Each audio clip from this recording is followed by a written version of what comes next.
Hello guys, मैं देसराज स्वागत करता हूं आपके अपने YouTube channel Desraj math only success में। तो हम आज करने वाले हैं यूनिफॉर्म कंटिन्यूटी या एक समान सांद्रता। तो आज हमारा टॉपिक, तो चलो शुरू करते हैं इसकी डेफिनेशन के साथ। तो हमारा डेफिनेशन है कि फलन एफ जेड प्रांत में एक समान सतत कहलाता है। किसमें? प्रांत कोई हमारे पास डी है, उसमें हमारा फलन है वो एफ जेड है, वो क्या है? एक समान कंटिन्यूटी या यूनिफॉर्म कंटिन्यूटी कहलाता है यदि प्रत्येक स्विच हमारी इच्छा के अनुसार लिया गया एप्सिलॉन के संगत एक ऐसा डेल्टा विद्यमान है कि डी के किन्हीं दो बिंदु कौन से Z1 और Z2 के लिए क्या हो, इस प्रकार की ये कंडीशन लागू होती हो। तो F Z minus F two किससे छोटा हो? एप्सिलॉन से, जबकि हमारा Z1 और Z2 किससे? डेल्टा से छोटा हो। तो इसमें हमारा ये दो बिंदुओं के लिए लिया गया है। ठीक, ये थी हमारी डेफिनेशन। अब इस पर करते हैं कुछ इंपॉर्टेंट पॉइंट। तो इसके इंपॉर्टेंट पॉइंट है, यदि कोई फलन हमारा एफ जेड विवर्त अंतराल यानी कि ओपन सेट, कौन सा?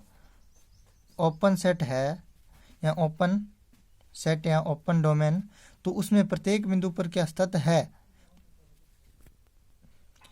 तो यह आवश्यक नहीं है कि वह डी में एक समान स्थित होगा। तो ये प्रांत विवर्त यदि ओपन सेट है या ओपन डोमेन है, तो हम ये नहीं कह सकते ओपन डोमेन में प्रत्येक बिंदु पर कोई फलन स्थित है तो वह एक समान स्थित नहीं होगा। इसके दूसरा टॉपिक पॉइंट, यदि कोई फलन एफ जेड एक समर्थ क्लोज्ड और परिबद्ध बाउंडेड प्रांत डी में, किसमें? प्रांत डी के प्रत्येक बिंदु पर स्थित है, तो यह आवश्यक रूप से उस प्रांत में एक समान स्थित होता है। तो समर्थ और परिबद्ध डोमेन में कोई फलन स्थित है तो वो एक समान स्थित भी होगा। तीसरा पॉइंट, यदि कोई फलन एफ जेड एक समान स्थित है, कोई फलन एक समान स्थित है, तो वह आवश्यक रूप से क्या होगा? प्रत्येक बिंदु पर फलन क्या होगा? हमारा स्थित होगा। ये तो हमारे इस पर पॉइंट, तो डेफिनेशन पॉइंट होगी। अब हम इस पर करते हैं क्वेश्चन।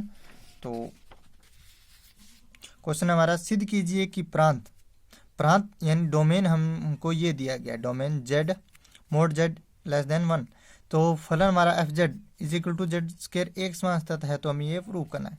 तो सॉल्व करते हैं या प्रूव करते हैं। ठीक,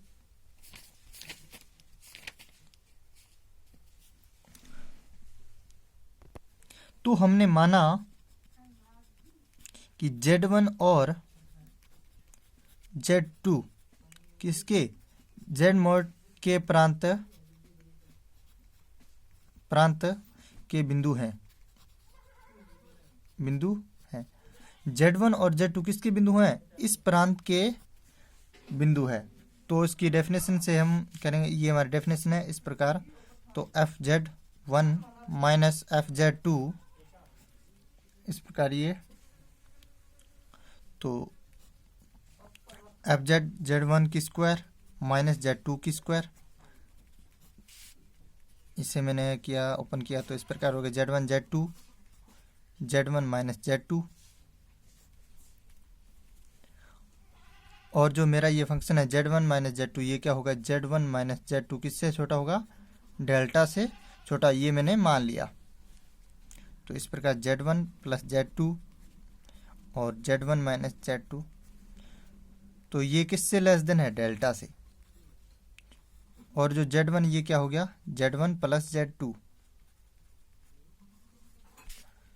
तो ये मेरा अपना Z1 किससे छोटा है? एक से, तो Z1 वो लेस होगा 1 से, और Z2 किससे लेस होगा? Z1 से। तो ये भी 1 और 1 प्लस 1 कितने हो गए?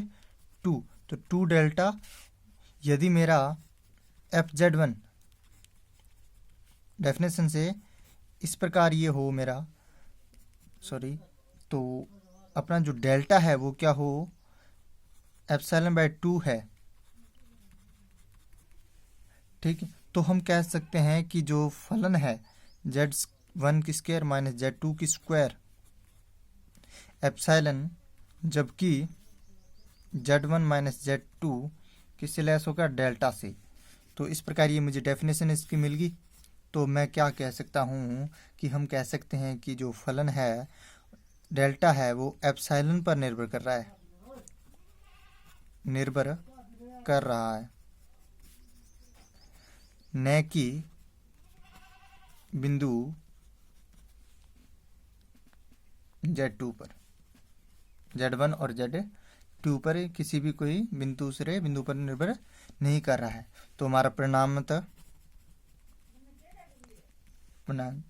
फलन कौन सा है? Z² दिए गए प्रांत में एक समान स्थित है, एक समान स्थित है। तो ये मेरा हो गया इतना डेफिनेशन, एक क्वेश्चन। इस पर करते हैं हम कोई दूसरा क्वेश्चन।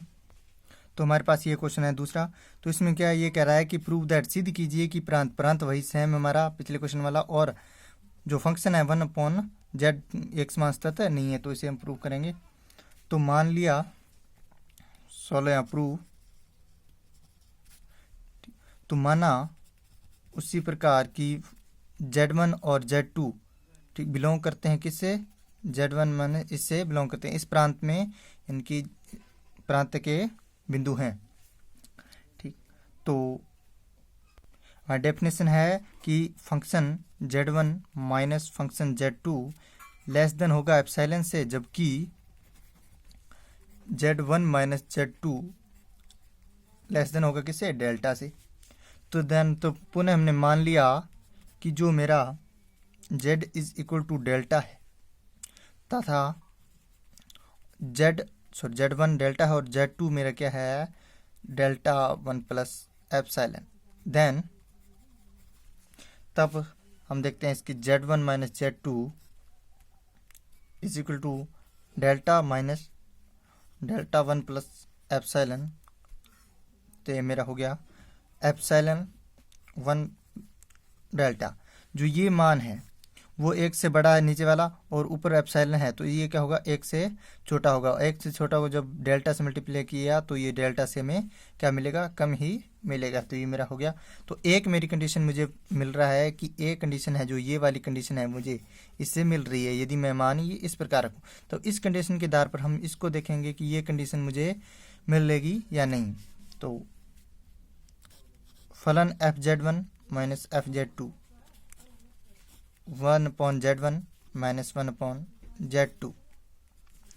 जब Z1 का मान मैंने रखा तो 1/डेल्टा माइनस, और Z2 का मान 1 प्लस एप्सिलॉन अपॉन डेल्टा। तो एप्सिलॉन और ऊपर एप्सिलॉन अपॉन डेल्टा। तो ये से मोड को हटाया मैंने, तो एप्सिलॉन अपॉन डेल्टा ये किससे बड़ा हो जाएगा? एप्सिलॉन।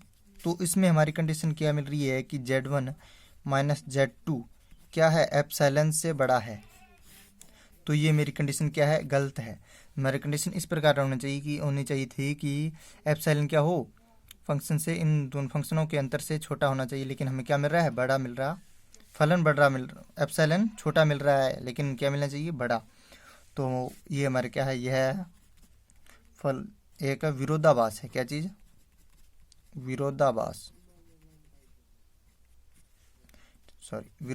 है। तो जो फलन है f(z1) अपॉन में z, तो दिए गए प्रांत में एक समान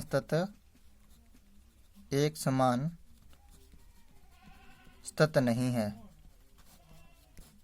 है। तो ये अपना, तो उम्मीद करता हूँ आपको समझ में आया होगा।